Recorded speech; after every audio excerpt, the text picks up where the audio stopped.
Salut, donc dans cette vidéo, je voudrais vous parler du rapport qualité-prix des restaurants à Disneyland Paris. Juste avant ça, comme d'habitude, vous êtes libre d'accéder gratuitement à ma série de vidéos privées en cliquant sur le lien qui est ici ou sur l'image juste là. Donc dans cette série de vidéos, je vous donne vraiment mes meilleures stratégies, les stratégies vraiment les plus efficaces pour économiser de l'argent sur votre réservation et économiser de l'argent quand vous êtes sur le resort et gagner du temps sur les attractions. Et pour Noël, ça sera vraiment très utile. Alors, donc dans cette vidéo, je voudrais vous parler du rapport qualité-prix des restaurants à Disneyland Paris.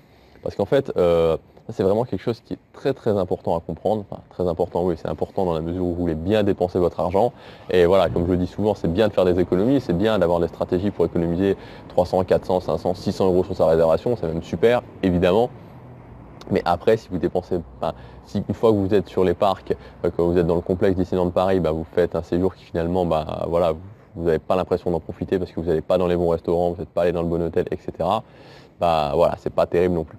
Donc c'est aussi bien d'économiser de l'argent, mais c'est aussi bien de bien dépenser son argent.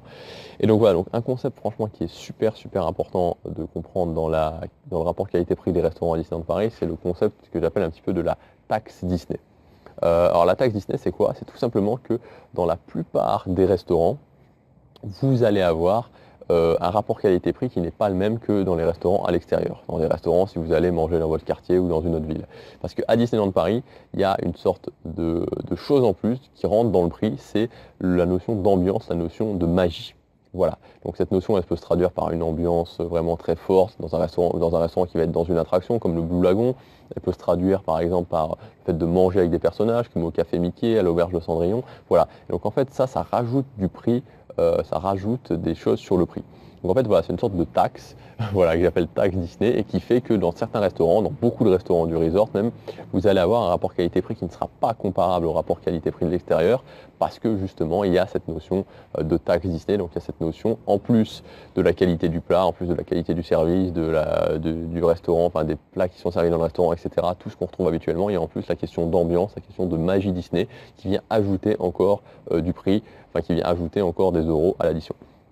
Donc pourquoi je vous dis ça et pourquoi c'est important? C'est parce que il faut que vous sachiez si cette ambiance Disney, ça vous parle ou pas. Si ça ne vous parle pas, si concrètement pour vous, quand vous allez manger dans un restaurant, vous allez manger et ça s'arrête là, honnêtement ça ne sert à rien d'aller payer plus cher pour avoir une ambiance dont de toute façon vous ne profiterez pas. Donc vous allez payer plus cher pour un truc dont vous n'avez rien à faire au final.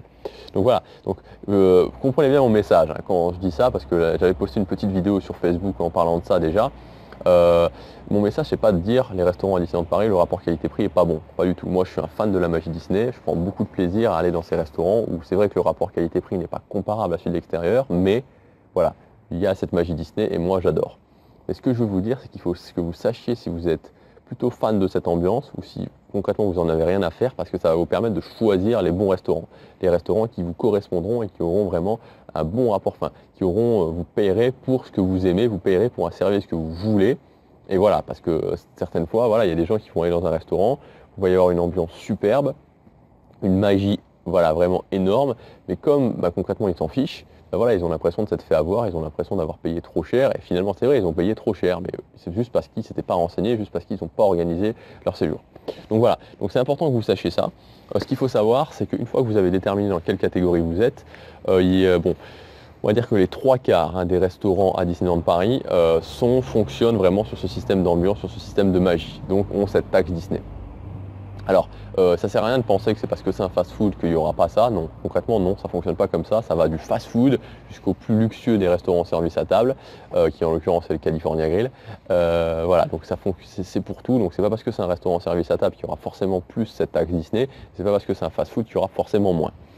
Si vous aimez cette ambiance, là c'est parfait, concrètement vous avez l'embarras du choix. Maintenant, si justement vous n'aimez pas cette ambiance, le meilleur endroit pour aller manger, si vous voulez le rapport qualité-prix qui se rapporte le plus à l'extérieur, c'est au Disney Village. C'est au Disney Village que vous trouverez que ce soit des restaurants buffet à volonté, en l'occurrence il y en a un, mais les fast-food ou les services à table qui sont le plus près de ce rapport qualité-prix. Donc tous les restaurants du Disney Village sont OK à ce niveau-là, donc vous aurez un rapport qualité-prix qui va être beaucoup plus juste, sauf deux. Le Café Mickey et le Steakhouse qui eux sont repris un petit peu dans cette ambiance, ils sont repris vraiment dans ce côté taxe Disney, et donc le rapport qualité-prix n'est pas équilibré par rapport à l'extérieur. Mais les autres restaurants, que ce soit évidemment McDonald's, que ce soit Café Starbucks, bon même ça reste cher et que c'est pas forcément un restaurant, mais que ce soit Planet Hollywood, Annette Dinner, le Ludwig Castle, voilà, tous ces restaurants-là, le Sport Bar, New York Sandwich, ils ont un rapport qualité-prix qui est le plus juste et qui est celui qui se rapporte le plus de ce que vous pourrez trouver vraiment à l'extérieur. Donc voilà, donc pour résumer globalement cette vidéo, concrètement, voilà, il y a ce concept de taxe Disney qui fait que, à cause de l'ambiance, qui se traduit par différentes choses, vous allez payer plus cher et donc que le rapport qualité-prix ne sera pas le même que celui que vous pourriez trouver dans un restaurant à l'extérieur du resort. Donc pour pallier à ça, si vous aimez l'ambiance Disney, c'est pas de souci, vous avez l'embarras du choix. Si vous n'aimez pas l'ambiance Disney et que vous voulez payer un rapport qualité-prix juste, je vous conseille clairement d'aller au Disney Village. J'ai oublié Earl of Sandwich aussi, qui est un bon fast-food au Disney Village. Voilà ce que je voulais vous dire. Et attention, évidemment, il ne faut pas croire que les hôtels sortent de ça. Les hôtels ont justement ce concept d'ambiance, de taxe Disney. Donc voilà, j'espère que cette vidéo vous sera utile. Vraiment, voilà, faites ça, choisissez ce que vous préférez.